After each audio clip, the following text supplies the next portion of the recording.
fuck? Motherfucker. Oh. Oh. I can't believe this shit. Why? You're going the wrong way.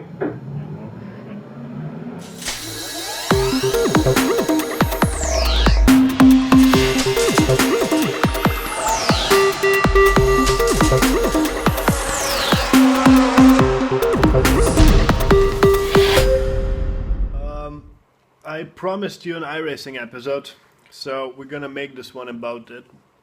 It's gonna be a very long one. I'll try to help you to, configure your stuff properly in iRacing and handle the handling, the biggest issue of all. Most people have problems, entering iRacing with the way that it feels, and we're gonna work on that. This is gonna be the main goal today. It's gonna be a very long episode. I recommend you go get a beer or something, have some time, watch this calmly, so it will take time to get through this. For those of you who are returning back to iRacing, let me just tell you, things have changed. If you have tried iRacing a year ago, or 2 years ago, or whenever, everything improves. There's a new tire model out, tire model 5, which changed a lot. It didn't change it that much for the rookie cars though. Now, so keep that in mind, that alone will probably improve your experience. Actually, it may not, I don't know. Rookie class just sucks ass. Let me just tell you, I'm not gonna lie. Rookie class is basically sorting out the people that are there to mess around and those people who are willing to advance basically to the real stuff, to advance to the virtual career. This is where it starts, and you will need to get to the D license before it gets better. And more on that later. I'll go probably through the classes in a separate video. This one I kind of want to make about handling and just getting into iRacing. By the way, getting into iRacing, if you're not a member yet, right now is the perfect time to sign up. And for many various different reasons. One being that the year is now, started new. The seasons are finishing. Right now is the 4th season and the seasons are finishing. I think we have like 2 weeks left, and from there will be a new season starting up, so it will be a great time to join in, to start fresh when everyone is starting a new season, because iRacing, that's one of the great things about iRacing, that they organize the races for you. You do not have to, log into servers or create races. Everything is given to you. There is races like every hour for the rookie class, so you can just join. Plenty of people there. You will never be like online searching for other players or whatever. It's always full. iRacing has like close to 50,000 members now. So it's like 49,000. So there will be plenty of people online, especially in the rookie class. And keep in mind that it will be messy. It will be messed up. But one thing, I don't know where to start. There's so much to talk about. What I wanted to mention, for those of you who do not have an account yet, 50% off all memberships, and most importantly, valid on new memberships only. So yeah, choose that rebate wisely, because only new members get that right now. It's 50% off. So people complain a lot about monthly subscription prices, and I'm telling you, the monthly subscription are not gonna kill you. It's right now, if you sign up for 2 years, you get 1 year. Well, you sign up, you take the 2-year contract, you get 50% off, meaning you get 1 year for free, and that adds up to like $3.80 per month. Trust me, the monthly subscriptions are not what's gonna kill you. What's gonna kill you is advancing.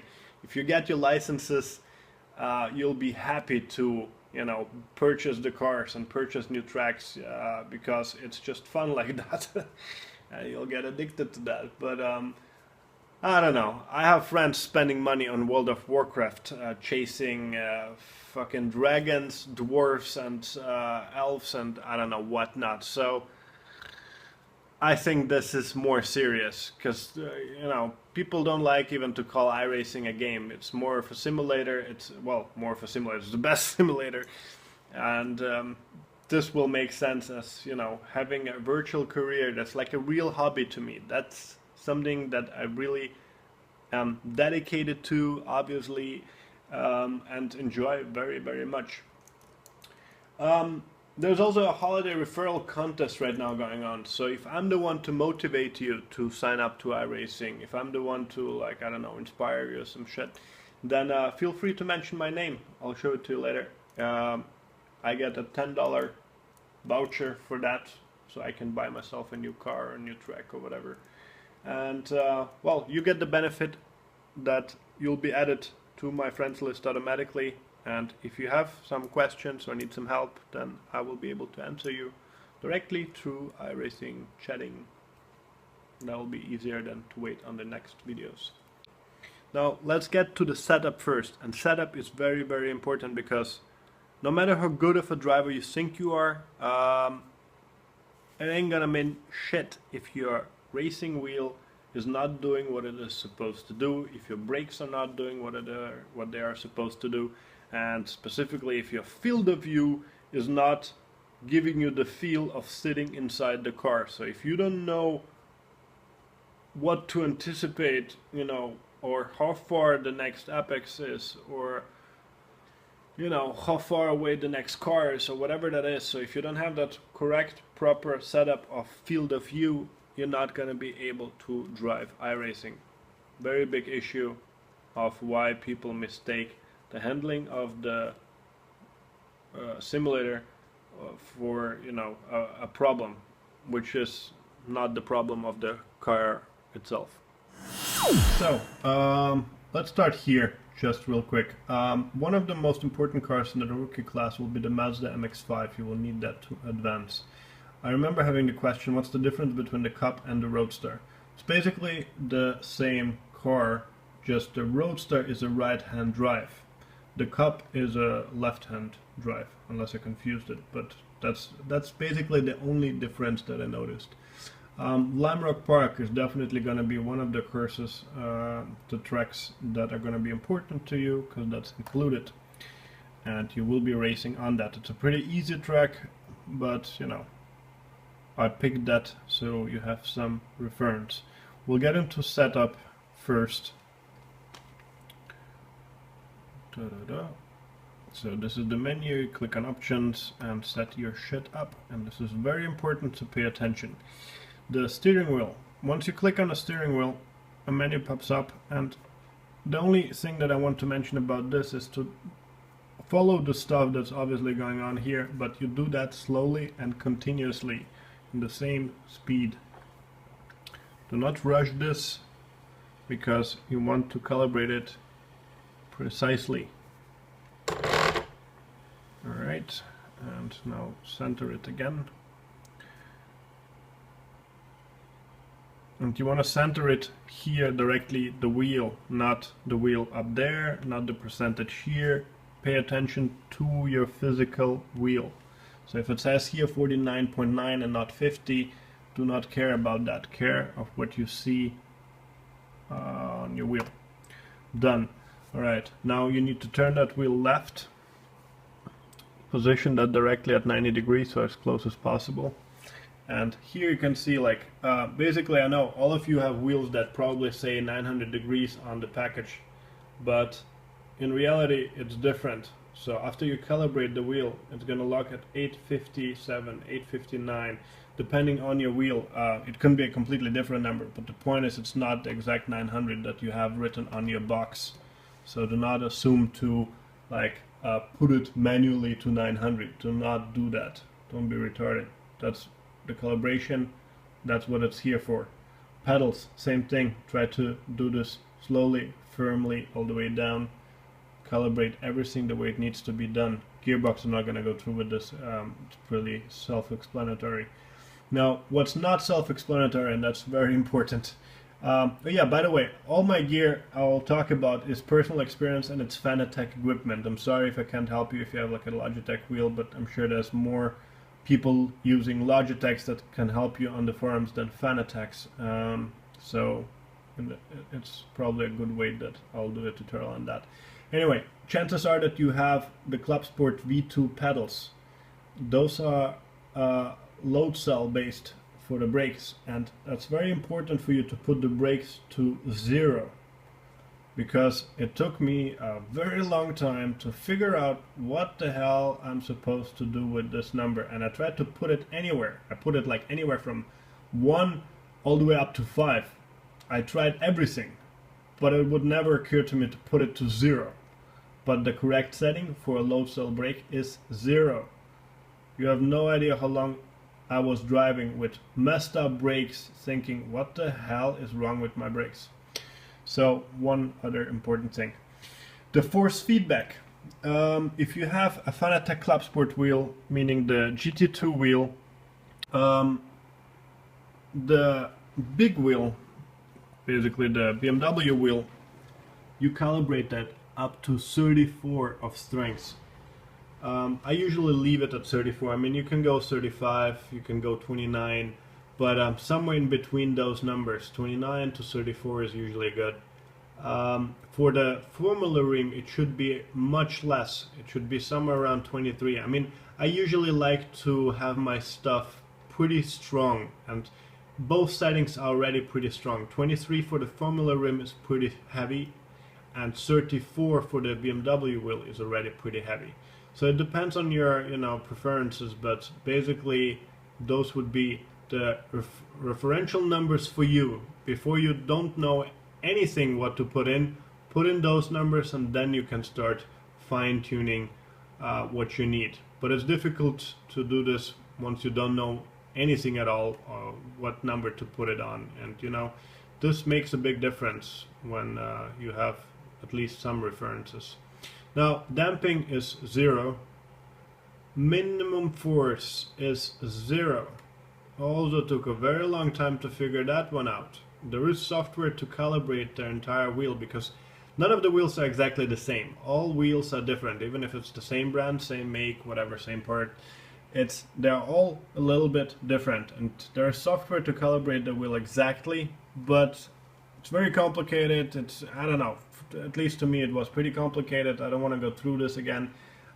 Basically, most of the Fanatec clubsport wheels should have somewhere around 0. So keep that at 0 for your reference. Well, I recommend using none of the stuff on the right. The driving line is something that's not bad, but it's not dynamic, so it doesn't, change with your speed or with your braking. So it just gives you a reference on the track. And I usually like to find out my own driving line first, set a pace, then check the driving line and see as a reference where it comes up to, if I'm doing it right. Maybe correct something if I didn't do, if I didn't see a corner properly. Brake assistance and throttle assistance. I mean, Iracing recommends to, check that and to use it as a rookie. I do not recommend that. That's my reference. My preference is not to use this, because you get used to that too much. Your muscle movement gets used. Sorry about that, got interrupted by a call. On the right side, I said, do not use that. You get used to stuff that is basically unnecessary, and it will, ruin your experience. In terms of the shifting aids, the most you could use is auto blip. Do not use auto clutch or auto shift unless you're like, I don't know, trying to win a gay contest or something. Rest of the stuff is pretty much not important in this menu. Graphics. You click graphics not because of the graphics. The most important part here is the field of view adjustment menu. And basically, Iracing is one of the only games that supports triple screens to its utmost perfection. Assetto Corsa nowadays actually does that too, even better actually. But yeah, Iracing used to be the first one to do this, and it's just great. It calculates everything for you, so it's very important to set up the field of view to your proper needs, because if you set it up wrongly, you will feel not as if being in the car. First things first, and I'm sorry, I'm gonna have to shake the phone, but in order for you to see this, you select first the window resolution, obviously. Then interface zoom is bullshit. Just disregard this. This is the menu size. Number of screens, you can only put in 1 or 3. You cannot use 2 screens. So mind that. Obviously you're not going to want to use 2 screens, but just for, you know, info. If you're lucky enough to have 3 screens, it's even more important to set this up properly. But either way, set this up correctly. Get some measurement tape or just a ruler, and best way, if you have a triple monitor setup, you need also an angle calculator tool. I don't know what you call that. Anyway, here the first line is monitor width including the bezels, meaning your monitor including the frame of the monitor. Measure that, the width of it from left to right. Measure the entire width with the frame, and you can select that in millimeters or in inches. In millimeters, you obviously put the millimeters here, so I have like 3000 millimeters, that's 300 centimeters, that's 3 meters, because I have a curved screen, and that's how wide my screen is. Yeah, I know, I'm a pimp. Visible width excluding the bezels. Pimping again. For you, that's gonna be a different number, so do not, you know, try to replicate this or take a reference. It should be a different number, because your monitor is needed here. The width excluding the bezel, so excluding the frame, just the picture. Measure that from left to right, put that in that field. Viewing distance, that's very important as well. Do not change that number from, you know, what is in reality. You basically measure your monitor picture directly, like touch the monitor and go from there the distance to your eyes, to your exact sitting position, and put that number inside, and this will calculate the proper field of view. If you have 3 monitors, then you put here the angle degree of the side monitors to the center monitor. And I can already tell you, if you do not have a measurement tool for the degrees, go get one at like Home Depot or whatever the store is called in your country. You can get it cheap, it's a couple of bucks, I don't know, 10-20 bucks maybe, but it's a tool which you will need. And if you're guessing that number, if you're guessing that angle, I can already tell you it will be wrong.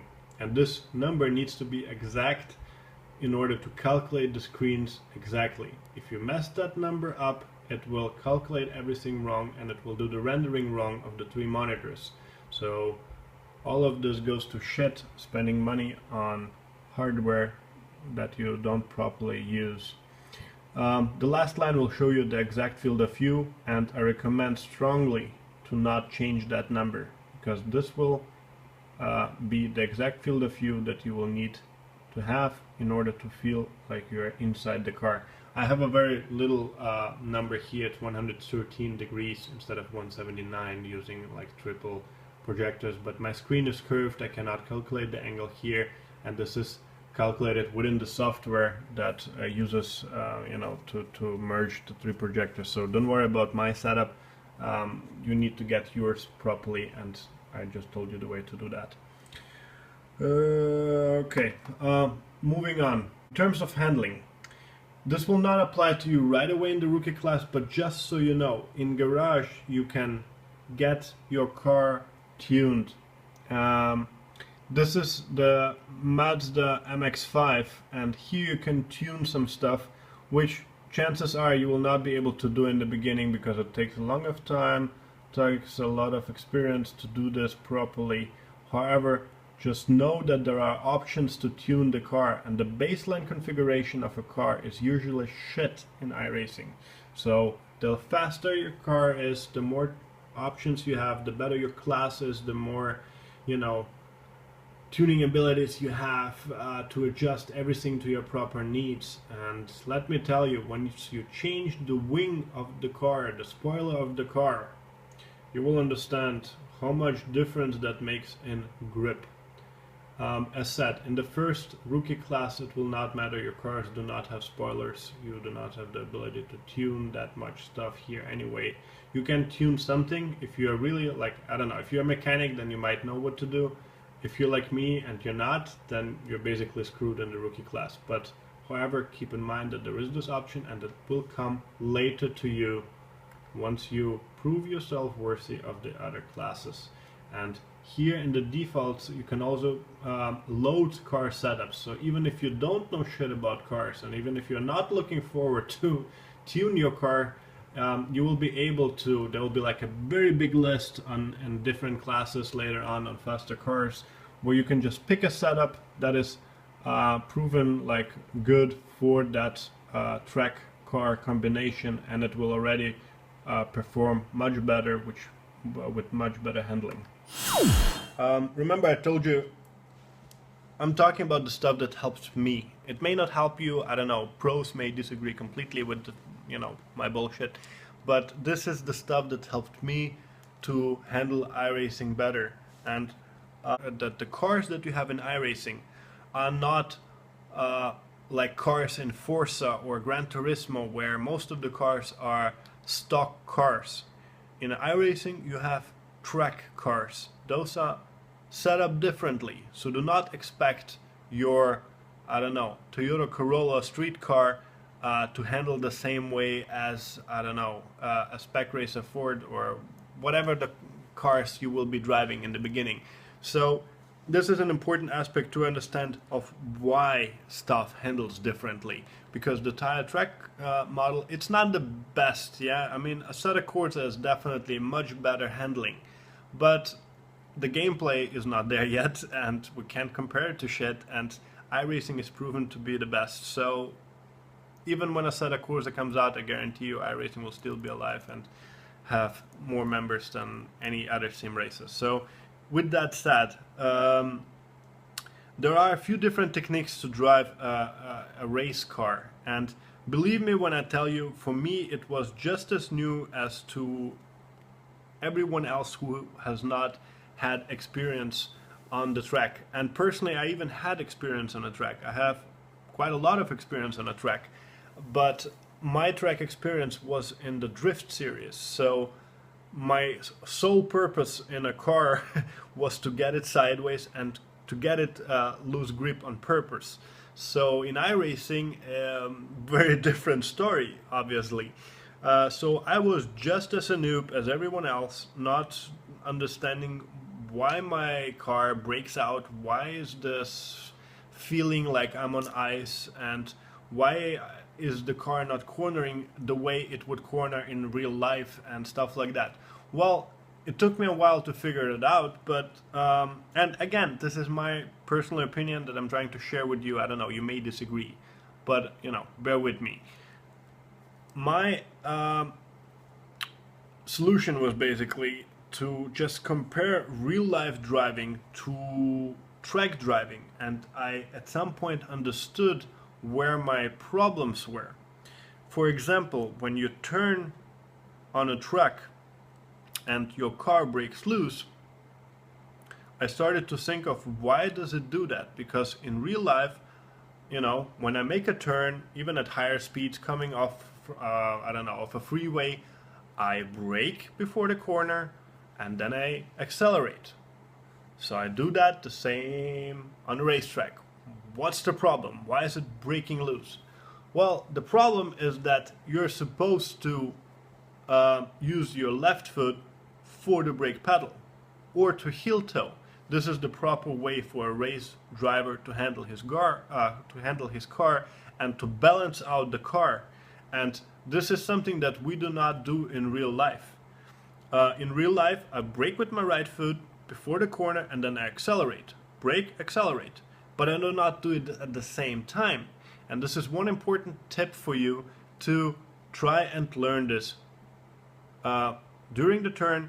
In the beginning, you can do it through the entire turn. Later on, you will manage to do this just before the turn and to balance the car out, maybe a little bit in the turn, but you will not be losing too much time just because you stroke the brake a little bit. It's not braking really, it's just stroking the brake simultaneously, and that's the important part. Not before the turn, but simultaneously with the acceleration to just balance the car a little bit out. So, one important thing. The other important thing is when you have a high speed and you're entering a corner, so you are shifting down. That's also something that personally I did not do in real life.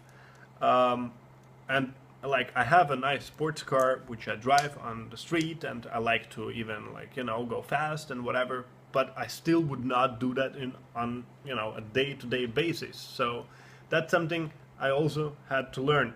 When shifting down, you have to bleep the throttle, meaning when you go from fifth, fourth, third, I don't know, shifting down, down, down, you need to bleep the throttle in between the gears. So fifth, you know, turn into fourth, bleep in between the gearing.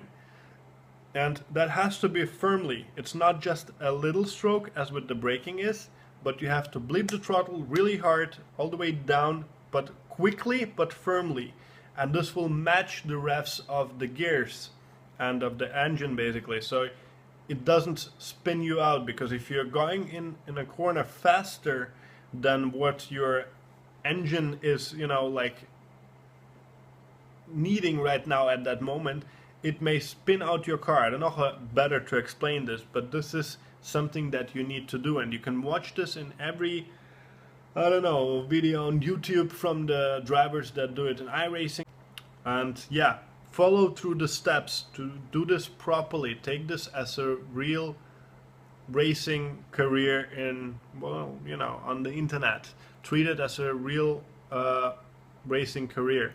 Start it slowly. Do a lot of practice. Do not go out on a racetrack before you know exactly the track, the turns, the car. Everything has to feel right.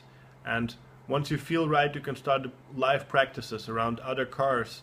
And then at some point you will qualify or do your time lapse and then go into a race. I'll get to that on further episodes, but the bottom line is that once you get to that point when you are actually ready to have the first race, this will be a very big moment for you if you do it properly. If you just go out on a racetrack and try a live race, you'll crash, you'll never win. It will suck ass. And that's one thing that I did actually do properly. I did not, like, you know, take the car onto a live race right away. I did practice, just my practice sucked ass. Like, I was spinning all the time because nothing was right. My field of view was wrong.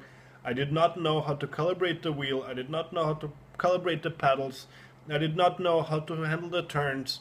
I did not know that in the future I'll be able to, you know, adjust the cars, that there's something to look forward to, that there is, you know, less crashes, better drivers, better cars, better setups, and so on and so on and so on. So there is a lot of stuff going on, and that's something that I want to tell you up front.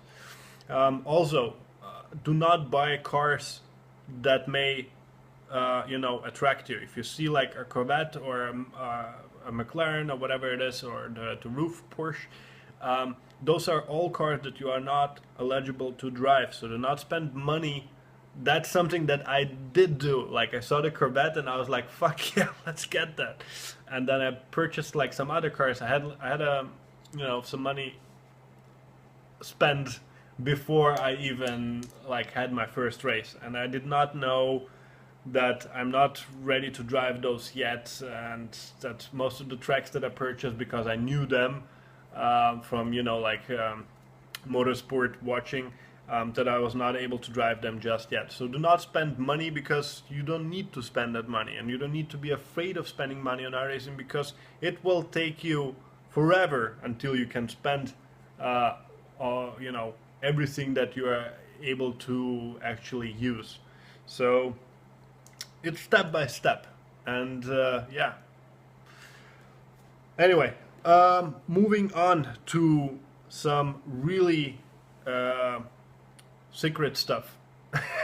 If you have a Fanatec wheel, I will let you in on a secret that not many people know, and I'm willing to share that with you, because I don't know why it's so hidden, but there is a hidden driver for Fanatec wheels.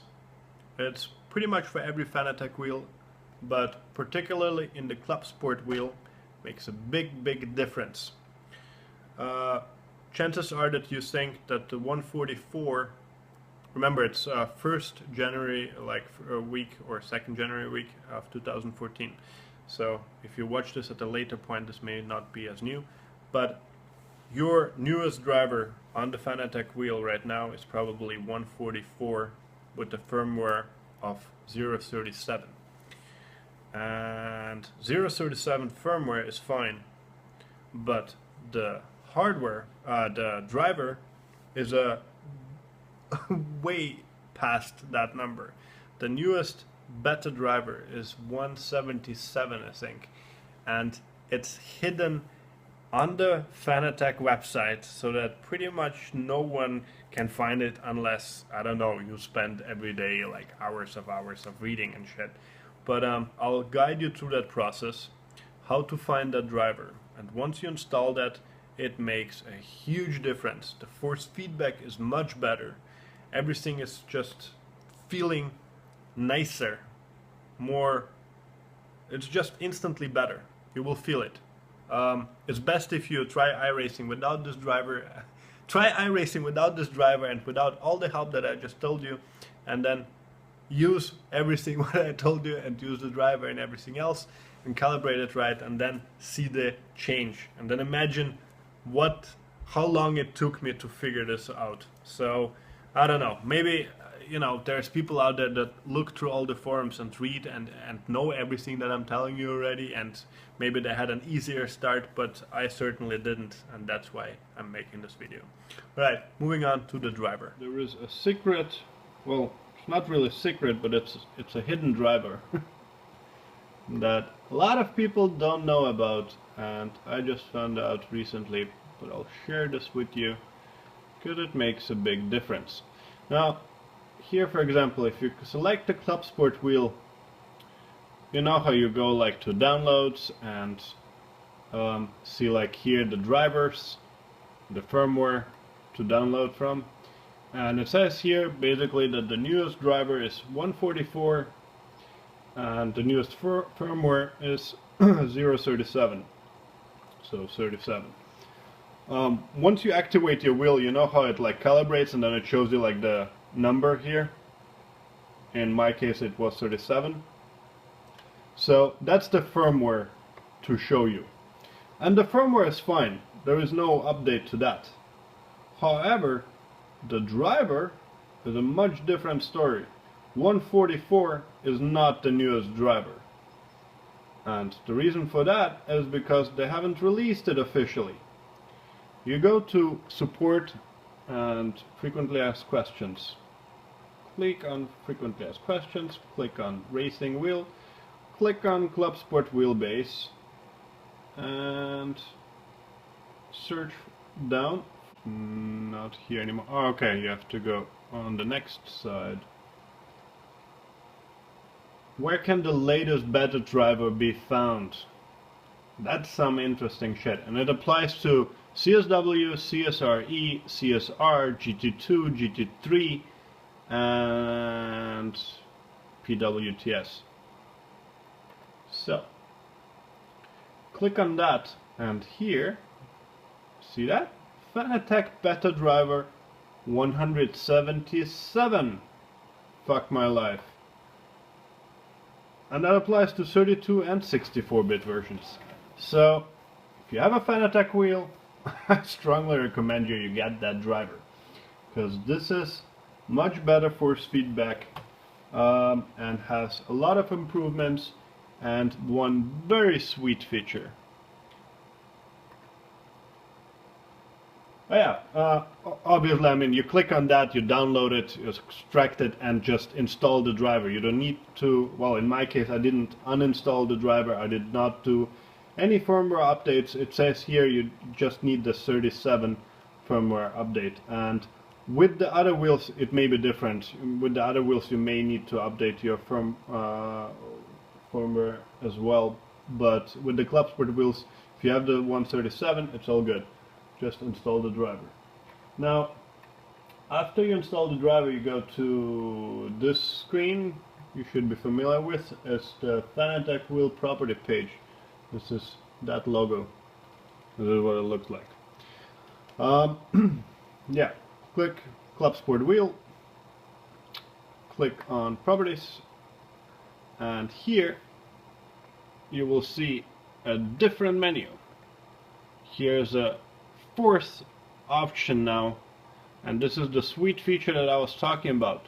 It emulates a mouse on your joystick. So here you guys can see that with my thumb I can now control the fucking mouse.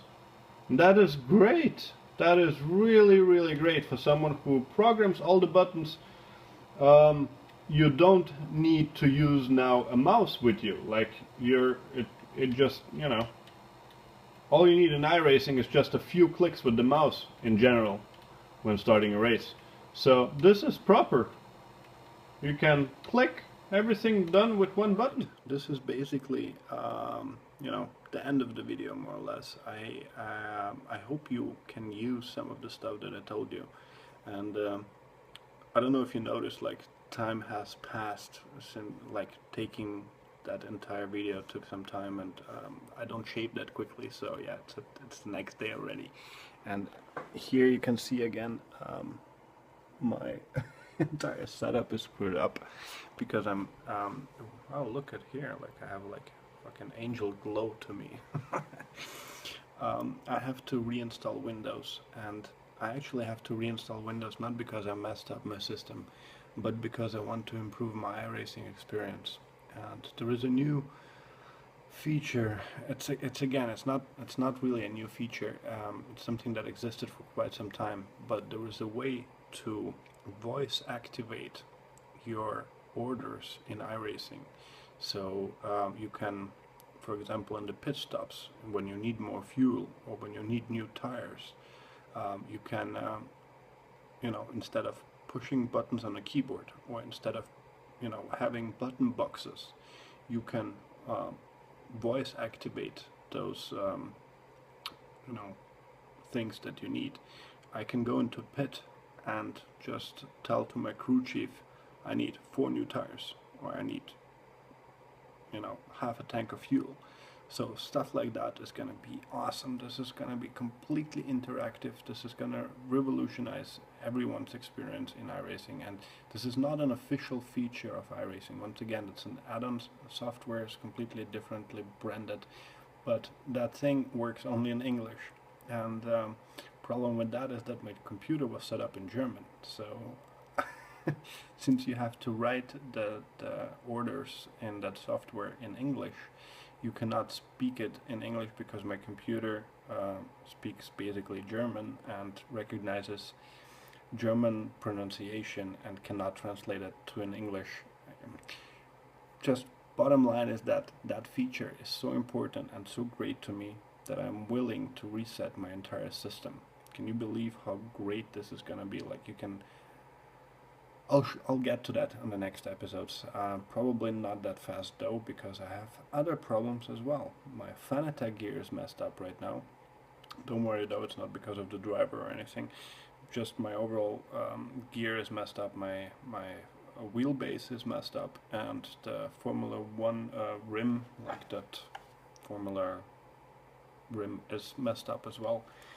And I need to send it in to Fanatec. I already talked to them. They told me they're gonna do it quickly, probably like a week. And in the meantime, we're gonna work on the PC. So we're gonna take the whole bitch apart and put water cooling inside. There is already water cooling inside, but put more water cooling inside, so we can get past you know, 4 gigahertz or 4.5 gigahertz. And if you're maybe even building a new system right now, that's maybe something for you. I also got 3D to work. There's so much improvements. You know, there's new buttons now on the you know, on the Fanatec wheel, and there's just so much stuff going on. And Jesus, I like that angel glow shit. That we'll be talking about on the next episode. And I hope you guys subscribe if you didn't yet. And yeah. See you guys on the next one. And as always, I forget to mention some shit. The rig is soon gonna be moving again. My friend Torst is actually working on the projector setup. As you remember, like, it's not moving right now because it's attached to the rig, and the G-forces of that shit is just too much for the projectors to handle. However, we will be detaching the projectors to a separate mount, which is going to be also placed on the rig, but just not moving part. And yeah, it will be working with motion. So by the end we're finished. If we get ever finished with this rig, it's going to be insane. It will have, you know, motion, it will have head tracking, it will have voice activation, it will have 120 Hz, it will have a curved screen, and it will have 3D. And surround sound 7.1 in THX certified. So, you know, I want this to be the craziest setup ever.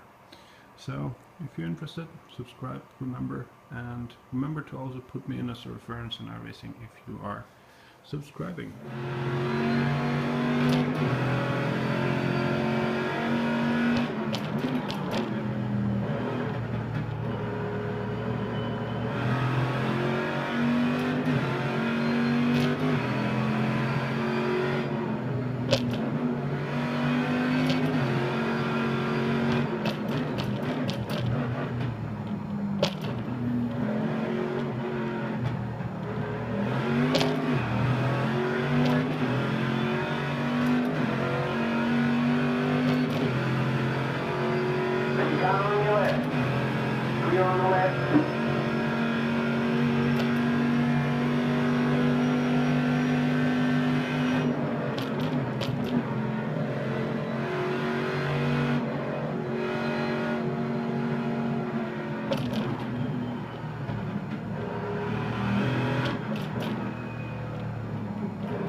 Right side. Clear right.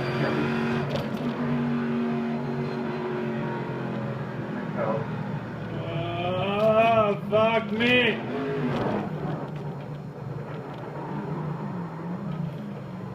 You've got wheel damage.